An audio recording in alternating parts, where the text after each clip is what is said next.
Hi, you guys. It's Mrs. Leuse. You guys have chapters 2 and 3 to read today out of our novel study. So, again, just a friendly reminder, do not read ahead. Do not do the questions or reading ahead. Okay. You need to stay with the class because that's what makes it flow in a nice schedule as far as when I'm assigning items. If you're ahead of the game, it's going to be more difficult for you. Okay. So today you are doing chapter 2 and chapter 3. I went ahead and did a video on chapter 1, so we did that together. And then moving forward, every Monday, I will do a video of the novel and out loud in the questions. And then when you do your reading during the week at home, you're just going to do it on your own. There won't be a video. But I like to do a video every Monday just to make sure you're on the right track and you get to see me example some of the reading out loud, and of course, some of the questions, okay? So just keep in mind that from here on out, you will only have a video of the Old Yeller every Monday until we finish the book. Okay, so we are on chapter 2. We're gonna read 2 chapters today. So chapter 2 starts on page 11. So if you wanna follow along, I'm gonna read, and then we'll do our questions out of our packet. It was the next morning when the big yeller dog came. I found him at daylight when Mama told me to step out to the dog run and cut down a side of middling meat hanging to the pole rafters. The minute I opened the door and looked up, I saw that the meat was gone. It had been tied to the rafter with bare grass blades braided together for string. Now nothing was left hanging to the pole but the frazzled ends of the snapped blades. I looked down them. At the same instant, a dog nose from where he'd been curled up on the ground beside the barrel that held a cornmeal. He was a big, ugly, slick-haired yeller dog. One short ear had been chewed clear off, and his tail had been bobbed so close to his rump that there was hardly stub enough left to wag. But the most noticeable thing to me about him was how thin and starved-looking he was, all but for his belly. His belly was swelled up as tight and round as a pumpkin. It wasn't hard to tell how come that belly was so full. All I had to do was look at that piece of curled up rind lying in the dirt beside him with all the meat gnawed off. That side of meat had been a big one, but now there wasn't enough meat left on the rind to interest a pack rat. Well, to lose the only meat we had left from last winter's hog butchering was bad enough. But what made me even madder was the way the dog acted. He didn't even have the manners to feel ashamed of what he'd done. He rose to his feet, stretched, yawned, then came rocking toward me, wiggling that stub tail and yelling, "Yo, yo, yo!" just like he belonged there and I was his best friend. "Why, you thieving rascal!" I shouted and kicked at him as hard as I could. He ducked just in time so that I missed him by a hair. But nobody could have told I missed after the way he fell over on the ground and lay there, with his belly up and his 4 feet in the air, squalling and bawling at the top of his voice. From the racket he made, you'd have thought I had clubbed him and was breaking every bone in his body. Mama came running to stick her head through the door and say, "What on earth, Travis?" "Why, this old stray dog has come and eaten our middling meat. Clear up," I said. I aimed another kick at him. He was quick and rolled out of reach again just in time, then fell back to the ground and lay there, yelling louder than ever. Then out came little Arliss. He was naked like he always slept in the summer. He was hollering, "A dog, a dog!" He ran past me and fell on the dog and petted him till he quit howling, then turned on me fighting mad. "You quit kicking my dog," he yelled fiercely. "You kick my dog and I'll wear you to a frazzle." The battling stick that Mama used to beat the dirt out of clothes when she washed stood leaning against the wall. Now little Arliss grabbed it up in both hands and came at me, swinging. It was such a surprise move, little Arliss making fight at me that way, that I just stood there with my mouth open and let him clap me a good one before I thought to move. Then Mama stepped in and took the stick away from him. Arliss turned on her, ready to fight with his bare fists. Then he decided against it and ran and put his arms around the big dog's neck. He began to yell, "He's my dog! You can't kick him! He's my dog!" The big dog was back up on his feet now, wagging his stub tail again and licking the tears off Arliss's face with his pink tongue. Mama laughed. "Well, Travis," she said, "it looks like we've got us a dog." "But Mama," I said, "you don't mean we'd keep an old ugly dog like that? One that will come in and steal meat right off the house." "Well, maybe we can't keep him," Mom said. Maybe he belongs to somebody around here who'll want him back. He doesn't belong to anybody in the settlement, I said. I know every dog at Salt Lakes. Well then, Mama said, if he's a stray, there's no reason why little Arliss can't claim him, and you'll have to admit he's a smart dog. Mighty few dogs have sense enough to figure out a way to reach a side of meat claiming that had. He must have climbed up on the top of the meal barrel and jumped from there. I went over and looked at the wooden lid on top of the meal barrel. Sure enough, in the thin film of dust that had settled over it were dog tracks. Well, all right, I admitted, he's a smart dog, but I still don't want him. Now, Travis, Mama said, you're not being fair. You had a dog when you were little, but Arliss has never had one. He's too little for you to play with, and he gets lonely. I didn't say any more. When Mama got her mind set a certain way, there was no use in arguing with her. But I didn't want that meat-thieving dog on the place, and I didn't aim to have him. I might have to put up with him for a day or so, but sooner or later I'd find a way to get rid of him. Mama must have guessed what was going on in my mind, for she kept handing me sober looks all the time she was getting breakfast. She fed us cornmeal mush cooked in a pot swung over the fireplace. She sweetened it with wild honey that Papa and I cut out of the bee tree last fall, and added cream skimmed off the last night's milk. It was good eating, but I had my appetite whetted for fried middling meat to go with it. Mama waited till I was done and said, now, Travis, as soon as you've milked the cows, I think you ought to get your gun and try and kill us a fat young doe for meat. And while you're gone, I want you to do some thinking on what I said about little Arliss and this stray dog. Okay, you guys. So we just read chapter 2, so I'm going to go ahead and answer the questions for the page that says chapter 2. Notice I put my Old Yeller novel packet in my language arts section in my binder, so you guys should do that too, so you always have it with you in class and at home. Okay, so it says, unscramble the underlined words, then write the correct word and its meaning on the line. So these came from chapter 2. It says, Hire Haynes gave the class a blank look when he was laughing loudly. Gave the class a blank look. So someone else gave someone a blank look that has these letters in it, right? And it's in chapter 2. So let's go ahead and go back over chapter 2 and try and find the word. Here we go.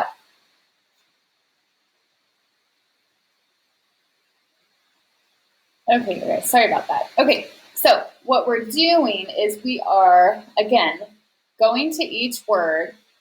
It's scrambled, but the way that the word is scrambled is to help us remember what that word was found. So all I'm going to do, just to help you out a little bit, is I'm going to tell you what these unscrambled words are, and then I want you to go find them in chapter 2. And what you're doing is you're writing just the meaning of the word, okay? So I'll do an example of one, and I'll tell you what the scrambled words are, just to help you out a little bit, because this is a little bit more challenging. Okay. So number 1, the scrambled word is sober. So remember in the story when Mom gave Travis a sober look. So, and then what you'll do is you'll write down the definition. I'll give you the definition of sober. So sober in this definition means a serious look on your face. Okay. Okay, the unscrambled word for number 2 is frazzled. The unscrambled word for number 3 is wetted. Number 4 is cornmeal. And number 5 is middling. So all of these words, frazzled, wetted, cornmeal, middling, were all used here in chapter 2. And notice I wrote down my answers right there because I had to go through and find them. So that's why I paused the video for a second. I had to go find them. So now that I know these were the words, now I want you to write down the definition. What does it mean to be frazzled? What does it mean when they're talking about his appetite was whetted when he smelled the burgers cooking? What does that do to your appetite if you're really hungry? What does it mean if you're frazzled when someone looks at you? What does it mean? What is cornmeal if you use it to make muffins and cornbread? And what is middling? It's a large piece of middling was hangered by the butcher's window. But remember, middling was talked about in the story. So you're just going to go write down the definitions of these. If you need help, of course, you can go online and go to dictionary.com, but I want you to do that on your own, okay? Okay, so now we're going to go through. I'm going to do one of these questions, but I want you to answer the rest on your own. These are comprehension questions for chapter 2. How did Travis know it was the big yeller dog that ate the last bit of meat? So there was a couple ways that he found out, right? Number one, right here on page 11, is that he found the dog, and he remember he had a really big stomach because he had eaten all that meat. So we're going to write down that Travis saw the dog laying by the meat that was left over, and his stomach was full because he ate way too much. Okay? All right, so I want you guys to go and answer, why did Mama say Old Yeller was a smart dog? Why did Mama think that Yeller was smart in chapter 2? This one, who wanted to keep the dog? Who in the story wanted to keep the dog? This one says, little Arliss threatened Travis that I'll wear you to a frazzle. What does it mean if he's going to wear him to a frazzle? So remember, frazzled was a word that you defined over here, right? What does it mean? What do you guys think it means to wear you to a frazzle? You can look it up online if you need to. And then down below, Travis gives a detailed description of Old Yeller. Find the description and use it to draw a detailed color picture of Old Yeller.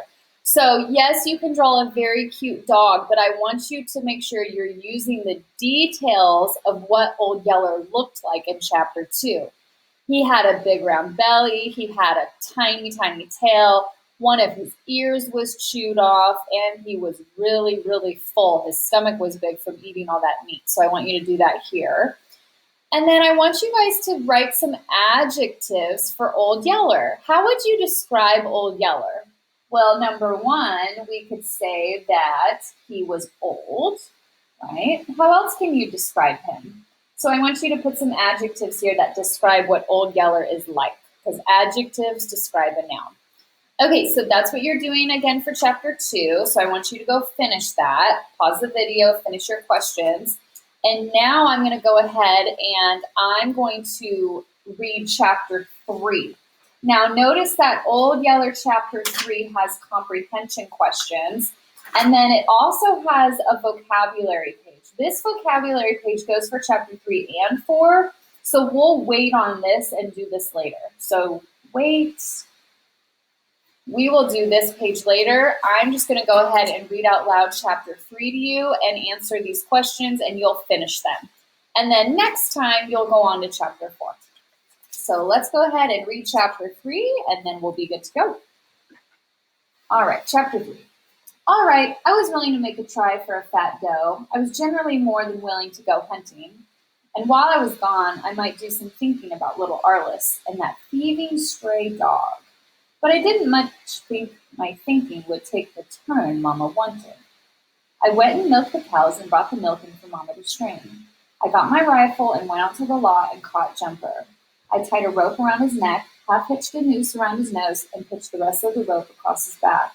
This was the rope I'd rein with him. Then I got me a second rope and tied it tight around the middle, just back of his withers. The second rope I used to tie my deer on the Jumper's back if I got one. Papa had shown me how to tie a deer's feet together and pack it home across my shoulder, and I'd done it. But to carry a deer very far like that was a sweat-popping job that I'd rather leave to Jumper. He was bigger and stronger. I mounted Jumper bareback and rode him all along Birdsong Creek and across a rocky hogback ridge.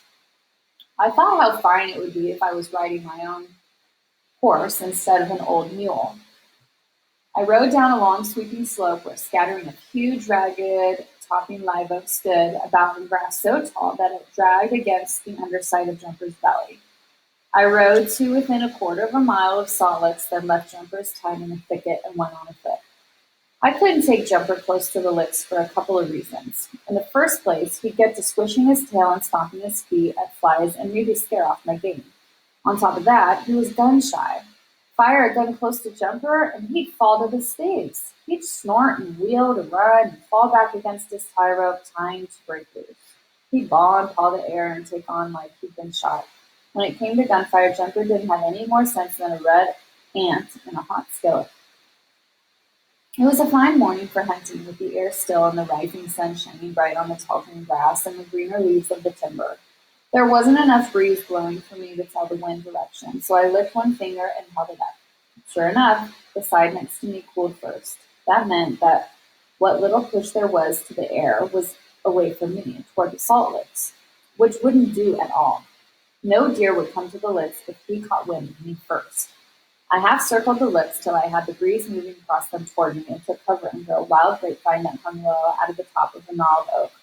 I sat down with my back against the trunk of the tree. I sat with my legs crossed and my rifle cradled on my knees. Then I made myself get as still as the tree. Papa had taught me that way back when I was little, the same as he taught me to hunt down wind from my game. He always said, "It's not your shape that catches a deer's eye, it's your moving." If a deer can't smell you and can't see you move, he won't even know you're there. So I sat there, holding as still as a stump, searching the clearing around the licks. The licks was a scattered outcropping of dark rocks with black streaks in them. The black streaks held the salt that Papa said had got mixed up with the rocks a jillion years ago. I don't know how he knew what had happened so far back, but the salt was there, and all the hogs and cattle and wild animals in the part of the county or country came there to lick it. One time, Papa said, when he and Mama had first settled there, they'd run clean out of salt and had to beat up pieces of the rock and boil them in water. Then they'd use the salty water to season their meat and cornbread. Wild game generally came to lick the rocks in the early mornings or late evenings, and those were the best times to come for meat. The killer animals like bear and panther and bobcats knew this and came to the licks at the same time.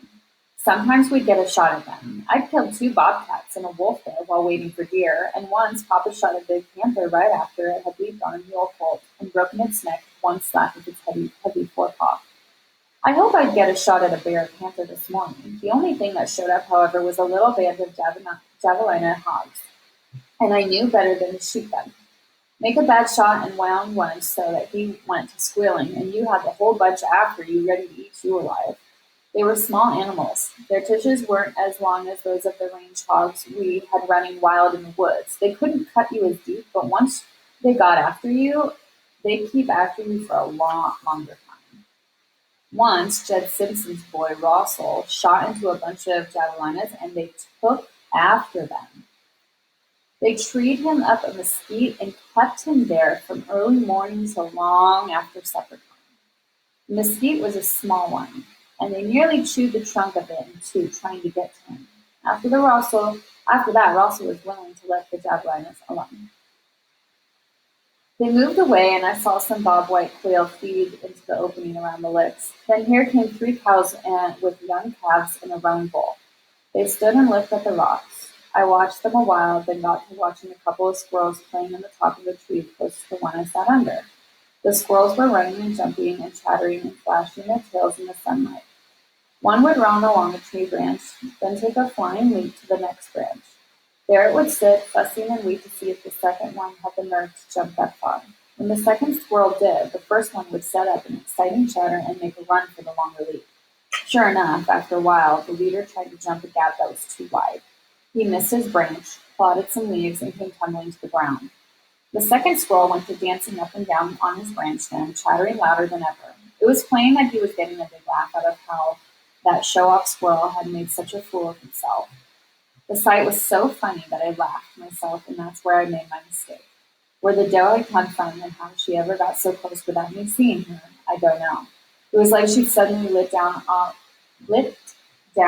of the air like a buzzard or risen right up out of the bare ground around the rocks. Anyhow, there she stood, staring straight at me, sniffing and snorting and stomping her forefeet against the ground.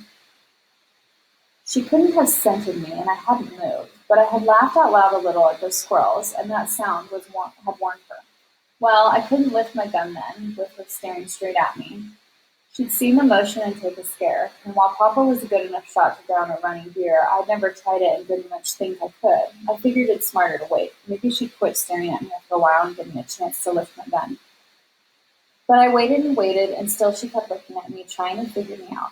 Finally, she started coming towards me. She'd take one dancing step and then another and bob her head and flap her long ears about, then start moving toward me again. I didn't know what to do. It made me nervous, the way she kept coming at me. Sooner or later, she was bound to make out what I was. Then she'd whirl and be gone before I could draw a bead on her. She kept doing me that way till finally my heart was flopping around inside my chest like a catfish in a wet sack. I could feel my muscles tightening like all over. I knew then that I couldn't wait any longer. It was either shoot or bust wide open, so I whipped my gun up to my shoulder. Like I'd figured, she snorted and wheeled so fast that she was just a brown blur against my gun sights. I pressed the trigger, hoping my aim was good. After I fired the black powder charge in my gun threw up such a thick fog of blue smoke that I couldn't see through it. I reloaded, then leaped to my feet and went running through the smoke. What I saw when I came to the clear again made my heart jump down into my shoes. There went the frightened snorting camel, stamping through the trees with their tails in the air, like it was heel fly time. And right beside them went my doe, running all humped up with her white pointed tail clamped tight to her rump, which meant that I'd hit her but wouldn't make a clean shot. I didn't like that. I never minded killing for meat, like Papa had told me. Every creature has to kill to live. But to wound an animal was something else, especially one as pretty and harmless as a deer. It made me sick to think of the doe's escaping, maybe to hurt for days before she finally died. I swung my gun up, hoping yet to get a killing shot, but I couldn't fire on account of the cattle. They were too close to the deer. I might kill one of them. Then suddenly the doe did a surprising thing. Way down in the flat there, nearly out of sight, she ran ahead into a trunk of the tree. Like she was stone blind, I saw the flash of her head-colored belly as she went down. I waited. She didn't get up. I tore out, running through the chin-tall grass as fast as I could. When I reached the place that all out of breath, I found her lying dead with a bullet hole through her middle, right where it had just shattered the heart. Suddenly, I wasn't sick anymore. I felt big and strong and sure of myself. I hadn't made a bad shot. I hadn't caused an animal a lot of suffering, and all I'd done was get meat for the family, shooting on the run, like just Papa did. I rode towards the cabin, sitting behind a gutted doe that I'd tied against Grover's back. I rode feeling proud of myself as a hunter and a provider for the family. Making a killing shot like that on a moving deer made me feel bigger and more important too, and I guess to fuss with little Arliss about the old yellow dog. I still didn't think much of the idea of keeping him, but I guess that when you are nearly a man, you have to learn to put up with a lot of aggravation from little old woody kids. Let Arliss keep the feeding rascal, and I guess I could provide enough meat for him too. That's how I was feeling when I crossed Birdsong Creek and rode up to the spring under the tree below the house.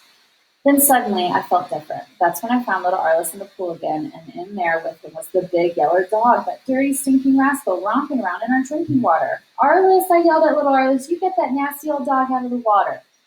They hadn't seen me right up, but I guess it was my sudden yell that surprised them both so bad. Arliss went tearing out of the pool on one side and the dog on the other. Arliss was screaming his head off, and here came the big dog with his wet fur rising along the ridge of his backbone, baying me like I was a panther.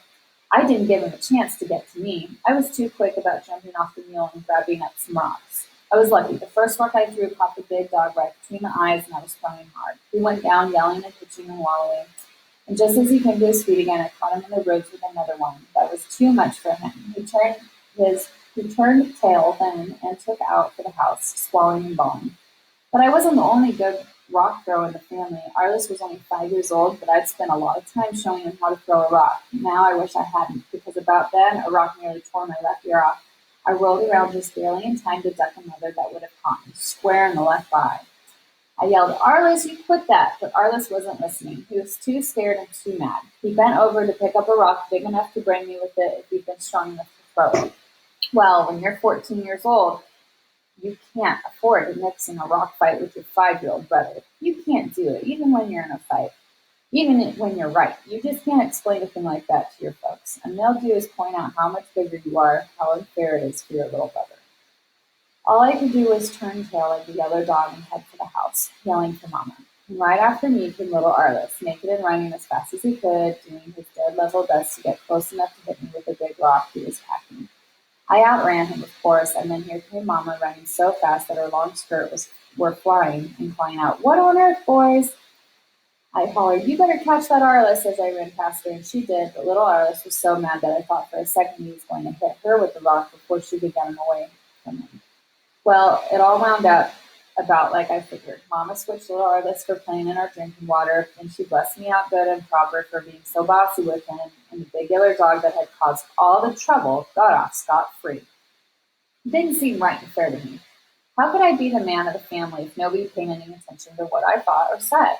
I went and led Jumper to the house. I hung the dough in the live oak tree and grew beside the house and began skinning it and cutting up the meat. I thought of the fine shot I'd made and knew it was worth bargaining about to Mama. But what was the use? She wouldn't pay me any mind, not until I did something she thought I shouldn't have done. Then she'd treat me like I wasn't any older than little Arliss. I sulked and felt sorry for myself all the time I worked with the meat. The more I thought about it, the madder I got at the big yellow dog. I hung the fresh cuts of venison up in the dog run, right where Old Yeller had stolen the hog meat the night he came. I did it for a couple of reasons. To begin with, that was the handiest and coolest place we had for hanging fresh meat. On top of that, I was looking for a good excuse to get rid of that dog. I figured if he stole more of our meat, Mama would have to see that he was too sorry and no account to keep. But Old Yeller was too smart for that. He gnawed around on some of the deer's leg bones that Mama threw away, but not once did he ever even act like he could smell the meat we had come back. Okay, you guys, that's the end of chapter 3. So I want you guys to go through these questions. These are comprehension questions, and I want you to answer them based on, again, the chapter we just read for chapter 3. Next time, we will move on. Don't go ahead of chapter 3. Please stay with us. We only did chapter 2 and 3 today. All right, you guys, talk to you later.